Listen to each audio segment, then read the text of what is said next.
Hello, my name is John and I'm from Xing The Country. Today I'd like to share with you a video on how I removed my AGM batteries from the Caravan and replaced them with two iTechworld lithium batteries. I had to do modifications to the wiring so as to fit the batteries in the position they are now. So how about we go into the van and see what the outcome was when it was all finished.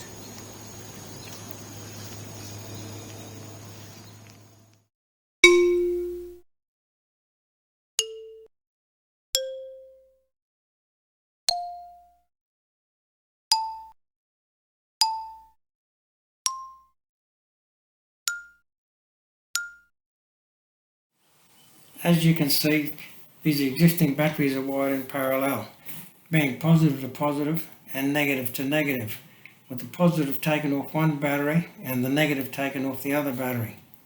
I also have a master switch installed in the circuit to disconnect the battery power to the van when if needed. First I needed to remove the existing batteries and move all the electrics to another spot. Now we have a cavity large enough for the two lithium batteries to fit into and all the electrics repositioned as well.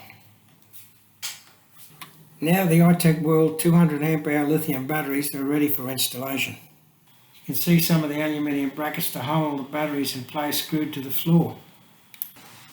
These two aluminium brackets hold down both batteries apart and in position so as to stop them moving. Once I've screwed the brackets down in position, I will then screw down the battery strap bracket so as to tighten the strap to the battery. You may have also noticed that I recessed the floor covering for the strap so as the battery is flat on the floor in the cavity. Okay, both batteries are in position now and are ready for the wiring process to continue. These are the cables that are made up to wire the batteries to the positive and negative source for the van. You can see that the three cables on the right are larger than the two on the left. This is because I have an inverter situated approximately 1.6 metres away from the batteries and are this size to stop the voltage loss. These are the cables for joining everything together. The first cable is the earth cable which goes from the main earth on the battery through the shunt and to the negative post for the van. The shunt is wired to the battery monitor and will read the state of the batteries for the volts, amp hour, amps going in or out, and percentage of the batteries. I'll just connect to the shunt at this point of time and join the batteries later. This next cable will join the earth from one battery to the other earth on the second battery for parallel. This cable is for the inverter earth. So we'll join the cable from the shunt with the cable from the inverter and cable from the first battery. This next cable is for the main supply coming from one side of the fuse to the positive post for the van.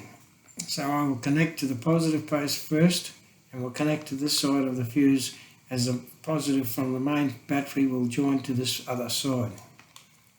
This is not as easy as it looks at the moment as everything is upside down. But if I had the right end of the cable, things might even go a bit quicker. At the moment I'm joining the positive post of the van. And when this is done, we'll join one side of the fuse, and as the other side will be joined by the battery. Now this cable, we're going to join both batteries together in parallel. The two cables you see here are for the main switch that goes from the positive battery terminal to the fuse for the van. The larger cable you can see is for the inverter. I'll install the inverter cable first. We'll go from the inverter fuse to the main positive terminal on the battery. The main positive terminal on the battery will have the cable that joins both battery positives together, the inverter positive, the cable from one side of the main switch.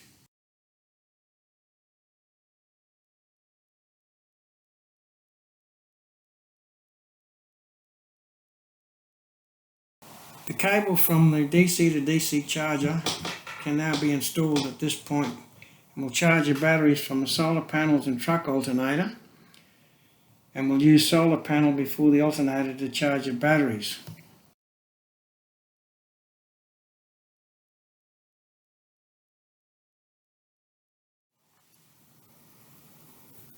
Once these 4 cables are joined together, we can now join the positive cable to the second battery, and they will then be joined in parallel.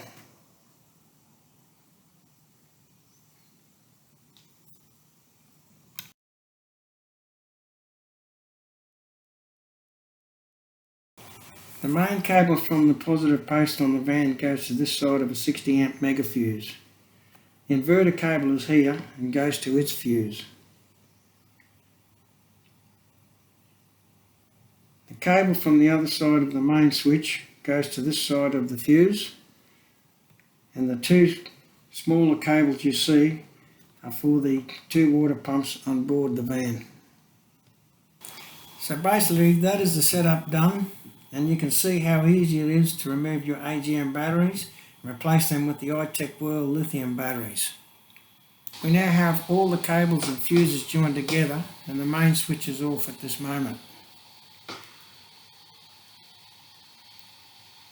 When I turn the main switch on, we should have light.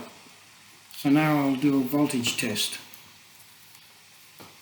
We should have volts here at the main battery, which is 13.30 volts. Here on one side of the fuse, here on the other side of the fuse, and here on the inverter fuse. And these readings are before the batteries are fully charged. The monitor is showing 13.7 volts at this point of time, and the batteries are on charge. We have 1.8 amps drawdown with the lights on. And these figures that you see now with the amp hours and the percentage of the battery are not right, because the batteries was not fully charged, and I'll change these when the battery is charged. Well, as you can see, all the wiring is complete and everything is working the way it should. Thank you for watching my video. I hope you have a better understanding of the way the batteries are wired. Give iTechworld a call for your lithium battery, and please subscribe. This is John from Xing The Country. Thank you.